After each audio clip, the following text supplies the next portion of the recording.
Terrible 2 by Jory, John, and Mac Barnett. The principal's car parked in front of the school doors, crickets hopping wild through the halls, pies flying out of lockers. What will they think of next? It's prankster against prankster in an epic war of trickery until the two finally decide to join forces and pull off the biggest prank ever seen. Circus Miranda by Cassie Beasley. A strange expression crossed the lightbender's face, as if he'd had an idea that was unexpected but not entirely unpleasant. "Ephraim," he said in a measured voice, "would you like me to give you a miracle?" "Yes," said Ephraim, which is the only answer anyone should have to that question. "Anything," said the lightbender, "as long as it is within my power. What would you like?" "If you were given a miracle, what would you choose? Do you believe in magic?" The Thing About Jellyfish by Ali Benjamin. In mourning and desperate to prove that her friend Franny didn't just drown, Susie sets out to track down a jellyfish expert who lives on the other side of the globe. Together they will explain the inexplicable and write a new and better ending to Franny's story. Together they will prove that when things happen, they happen for a reason. Scape from Baxter's Barn, written and illustrated by Rebecca Bond. When Burdock the barn cat sneaks into the Baxters' farmhouse kitchen to hide behind a warm stove, he overhears a sinister plot that endangers all the animals on the farm. It's up to him and his cohorts to figure out how to bust out of the barn before it's too late. The War That Saved My Life by Kimberly Brubaker Bradley. 9-year-old Ada has never left her one-room apartment. Her mother is humiliated by Ada's clubfoot and won't let her outside. When her little brother Jamie is shipped out of London during World War II, Ada doesn't waste a minute. She sneaks out to join him. Drowned City, Hurricane Katrina in New Orleans, written and illustrated by Don Brown. On August 29, 2005, Hurricane Katrina's monstrous winds and surging water overwhelmed the protective levees around low-lying New Orleans, Louisiana, in one of the worst natural disasters in American history. The riveting tale of this historic storm and the drowning of an American city is one of selflessness, heroism, and courage, and also of incompetence, racism, and criminality. Awkward by Svetlana Chmakova. Cardinal rule number 1 for surviving school: don't get noticed by the mean kids. And if you do get noticed, whatever else you do, don't embarrass the one nice kid that you've met in an attempt to get unnoticed, because that would be awkward. Stella by Starlight by Sharon M. Draper.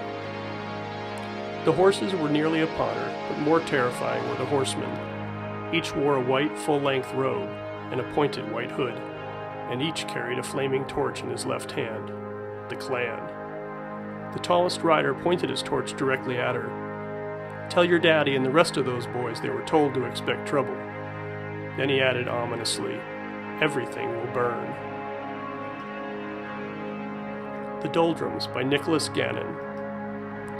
Archer B. Helmsley longs for adventure, grand adventures with parachutes and exotic sunsets and interesting characters. But how can he have an adventure when he can't leave his house? Archer and his friends Adelaide and Oliver make a plan to get out of the house, out of their town entirely. It's a good plan. Well, it's not bad anyway, but nothing goes quite as they expected.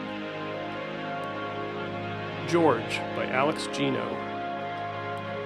Be who you are. When people look at George, they think they see a boy. But she knows she's not a boy. She knows she's a girl. With the help of her best friend Kelly, George comes up with a plan so everyone can know who she is, once and for all. Lost in the Sun by Lisa Graff. Trent's pretty positive his entire town hates him now, and he can't blame them. So for Trent, middle school feels like a fresh start. It isn't until he gets caught up with Fallon Little, the girl with the mysterious scar across her face, that things begin to change. Fresh starts aren't always easy. Somewhere There Is Still a Sun by Michael Grunbaum with Todd Hasek-Lowy. Life in Terezin concentration camp was a bizarre, surreal balance for Misha. Some days were filled with friendship and soccer matches, while others brought mortal terror as the boys waited to hear the names on each new list of who was being sent to the east, to Auschwitz. When his family's name appeared on the transport list, their survival called for a miracle, one that tied Michael's fate to a carefully sewn teddy bear. Waiting for Unicorns by Beth Hautala. Talia McQuinn keeps a hidden jar of wishes, a tradition of hoping and dreaming she began with her mother. When her father brings her to the Arctic for a summer of whale research, not even her jar of wishes can comfort Talia. Then Talia learns about the unicorn of the sea, the only animal believed to have the power to grant wishes, and Talia is determined to find one. Full Cicada Moon by Marilyn Hilton. Vermont, 1969. Mimi Yoshiko Oliver seems to be the exception to the rules. In a mostly white state, Mimi is half black, half Japanese. She enters science competitions filled with boys. She tries to take shop class when clearly girls are supposed to take home economics. She wants to be an astronaut. Judged for her skin color and boxed in because of her gender, Mimi is determined to break the mold and make the world a better place while she's at it. The Boys Who Challenged Hitler, Knud Pedersen and the Churchill Club by Philip Hoos. Knud Pedersen. The more we talked, the angrier we became. That day in 1941, we laid the proposition on the table. We will act. We will clean the mud off the Danish flag.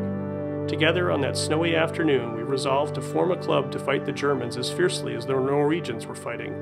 We would take the resistance to Aalborg. Rollergirl by Victoria Jameson.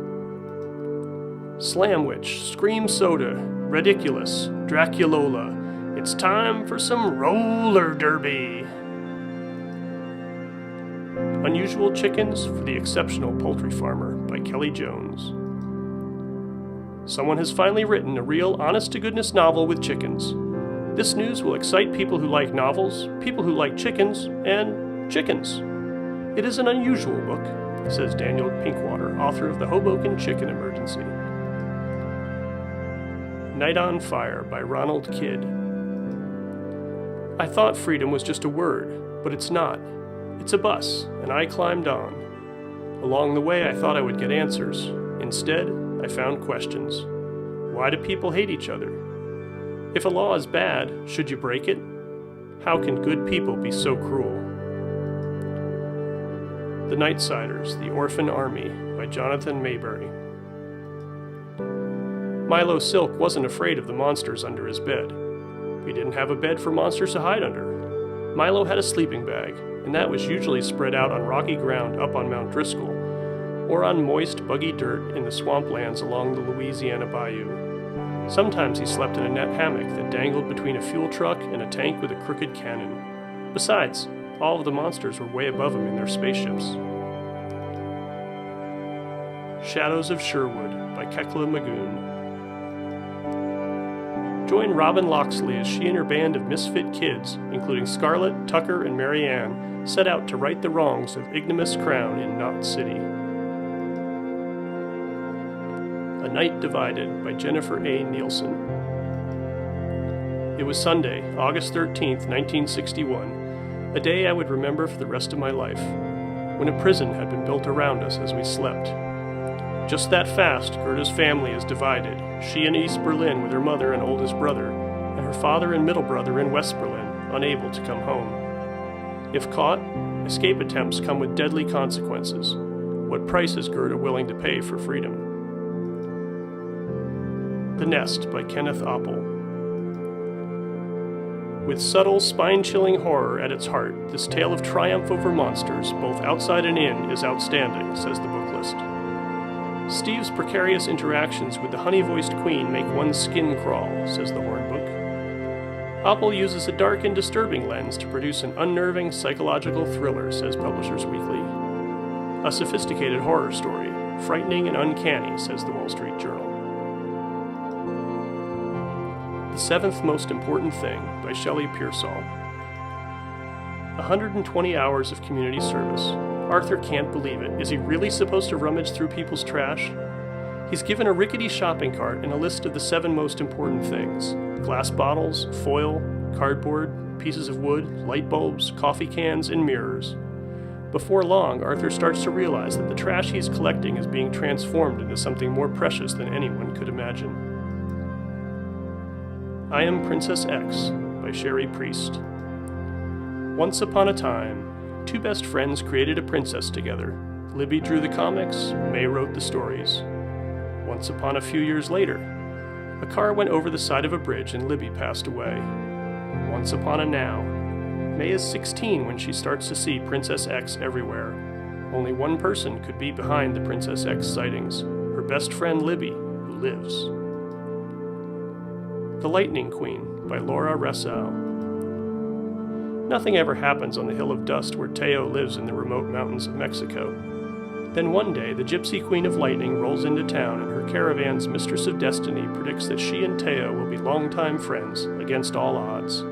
Suddenly, life brims with possibility, and magic, and danger. Echo by Pam Munoz Ryan. Lost in the woods, Otto is rescued by three sisters imprisoned there by a witch's curse. In return, he promises to help break the curse by carrying their spirits out of the forest in a mouth harp and passing the instrument along when the time is right. Decades later, Friedrich in Germany, Mike in Pennsylvania, and Ivy in California each find the very same harmonica in their lives as their solo stories converge with a crescendo. The Blackthorn Key by Kevin Sands. A warning: the recipes and remedies in this book are used by real apothecaries. There's a reason we don't see them anymore. Some are devious, some are dangerous, and a few are just plain deadly. So as they say, don't try this at home. Seriously. Goodbye Stranger by Rebecca Stead. Bridge Barsamian, her best girlfriends, and her newest friend Sherm, a boy who is definitely not her boyfriend, probably, are navigating life on Manhattan's Upper West Side. For years, their one cardinal rule, no fighting, has kept them together. But can it get them through 7th grade? Nimona by Noelle Stevenson. Nimona is a young shapeshifter with a knack for villainy. Lord Ballister Blackheart is a villain with a vendetta. Dragons, nemesis, symbolism, explosions will be involved. Science and sharks will be too. Like a River by Kathy Gannon Waichman. Leander, Jordan, and Paul Settles need to make changes in their lives. And what bigger change is there than leaving home and going off to war? They carry not only arms and ammunition, but also dangerous secrets they work hard to protect. Little do they know that when they finally meet in a Union hospital, their secrets will be exposed with unexpected consequences. Now we have Reader's Advisory. We've separated this year's DCF books into special categories. These 5 books are on the death list, and each deal with death in different ways. These 4 books are set during wartime, from the Civil War to World War II. We have 4 graphic novels on this year's DCF list, 4 books that deal with race and identity. These 4 books are a little on the lighter side, and one of these things is not like the other. These 4 books stand out as unique among the list. Finally, you may have recognized some familiar faces. The following list of authors have books on the DCF list from previous years as well. Kimberly Brubaker Bradley, Sharon Draper, Lisa Graff, Todd Hasek-Lowy, Philip Hoos, Jennifer A. Nielsen, Kenneth Oppel, Shelley Pearsall, Laura Ressau, Pam Munoz Ryan, and Rebecca Stead. We hope you enjoy this year's DCF list and read as many of them as you can.